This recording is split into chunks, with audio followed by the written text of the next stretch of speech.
Transformation में हमारा अगला टॉपिक है स्केलिंग। स्केलिंग में क्या होता है कि कोई भी ऑब्जेक्ट है उसका जो अपीयरेंस है स्केलिंग के बाद से या तो बढ़ जाता है या तो घट जाता है। मतलब उसकी डायमेंशन कुछ कुछ टाइम मल्टीप्लाई हो जाती है, जैसे कि दोगुनी हो गई या तिगुना तिगुनी हो गई या आधी हो गई, ऐसे कुछ। तो जितने जिस नंबर से हम मल्टीप्लाई करते हैं जो ऑब्जेक्ट की डायमेंशन को चेंज करने के लिए, उसको स्केलिंग फैक्टर कहते हैं। स्केलिंग फैक्टर अगर ग्रेटर देन 1 है तो जो हमारा ऑब्जेक्ट है उसका साइज इंक्रीज कर जाएगा, और अगर स्केलिंग फैक्टर हमारा लेस देन 1 है तो ऑब्जेक्ट का साइज जो है वो डिक्रीज कर जाएगा।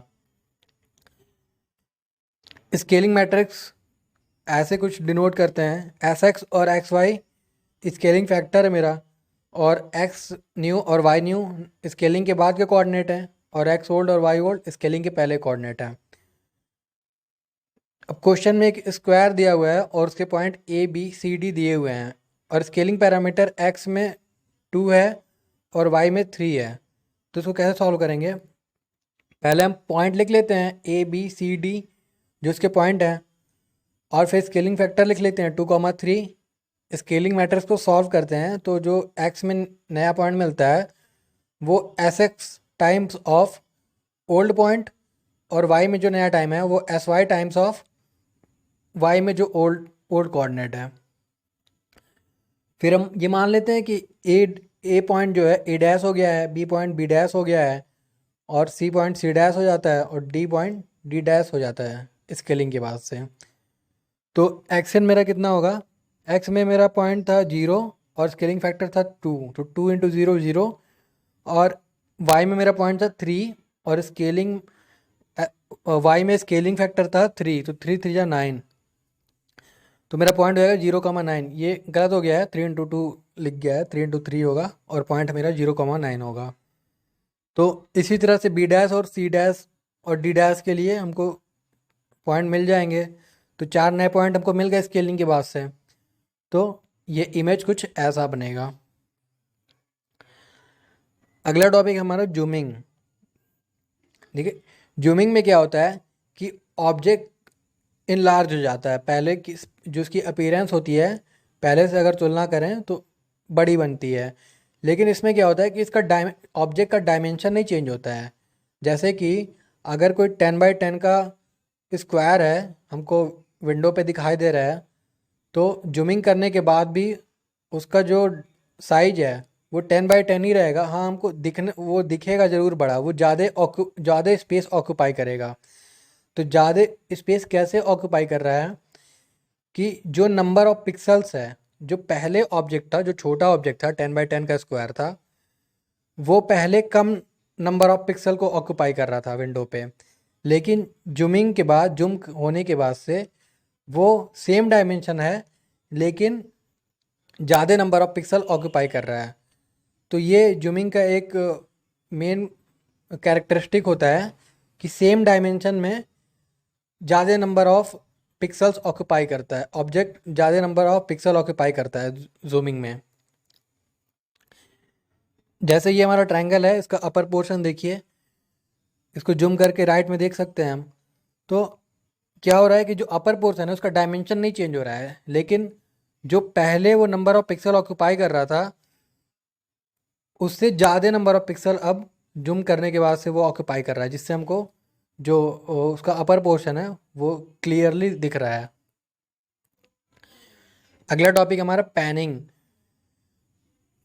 पैनिंग क्या होता है कि देखिए, जब भी आप लोग ऑटोकैड का लैब में वर्क करते होंगे तो कमांड लाइन में एक कमांड थे PAN करके, एंटर करने पे आप ऑब्जेक्ट को एक कर्सर जो है वो हाथ की तरफ कुछ शेप में बदल जाता था, और आप ऑब्जेक्ट को कहीं भी शिफ्ट कर सकते थे। मतलब विंडो पे अगर आप विंडो के सेंटर में कोई ऑब्जेक्ट बना रहे हैं और आपको उसी विंडो पे एक और ऑब्जेक्ट चाहिए, तो आपको और लेकिन आपको पहला वाला ऑब्जेक्ट डिलीट नहीं करना है, नहीं इसको रिमूव नहीं करना है, तो आप पैन कमांड से उस वाले ऑब्जेक्ट को कहीं डिस्प्लेस कर देते थे, कहीं वर्क स्पेस में, उसी विंडो में, उसी सेम वर्क स्पेस में किसी और कोऑर्डिनेट पे डिस्प्लेस कर सकते थे। और फिर जो जो खाली जगह मिल जाती है वहाँ पे आप फिर अपना ऑब्जेक्ट बना सकते हो। तो इसी को पैनिंग कहते हैं। पैनिंग का ये एडवांटेज है कि सेम विंडो में हम कई सारे ऑब्जेक्ट हमको मिल जाते हैं, हमको दोबारा प्रोग्राम को रन नहीं कराना पड़ता है या फिर नई विंडो नहीं खोलनी पड़ती है। क्लिपिंग, देखिए देखिए विंडो में वैसे तो सारा कोई डिस्प्ले सारा इमेज डिस्प्ले हो जाता है, लेकिन कुछ इमेज होते हैं, कुछ कॉम्प्लेक्स इमेज होते हैं या कुछ बहुत बड़े इमेज होते हैं जिनको अगर विंडो में पूरा देखा जाए, पूरी तरह से अगर उसको अपीयर अगर पूरा अपीयर हो वो, तो उसके कई सारे पार्ट्स हमको नहीं दिखेंगे। मीन्स वो उनका जो रेशियो है,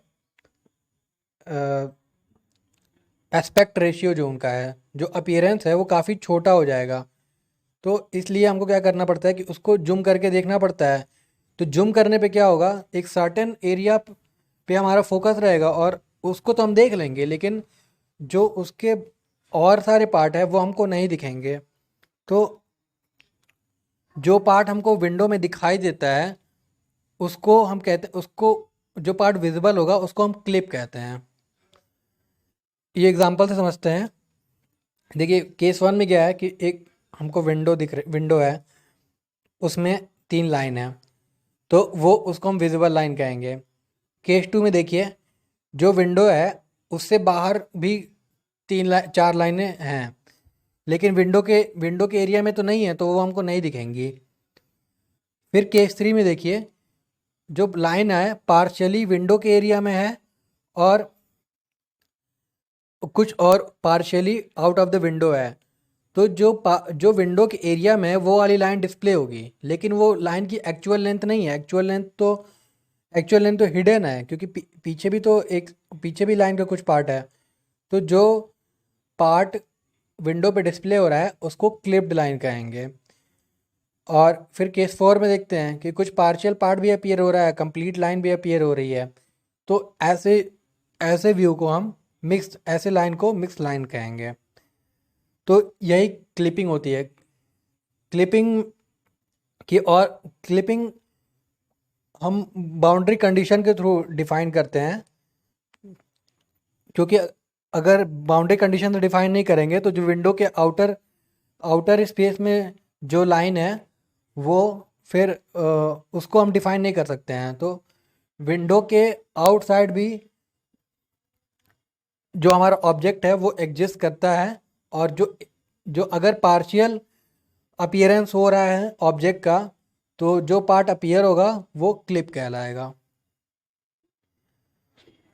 जैसे इस इमेज में देखिए जो लेफ़्ट वाला है उसमें कई सारे लाइंस हैं, लेकिन विंडो में सिर्फ हमको वही दिखाई देगी जो जितना पार्ट उसका विंडो पे अवेलेबल है। विंडो के स्पेस में जितना पार्ट है वही क्लिपिंग के बाद वही दिखाई देगा।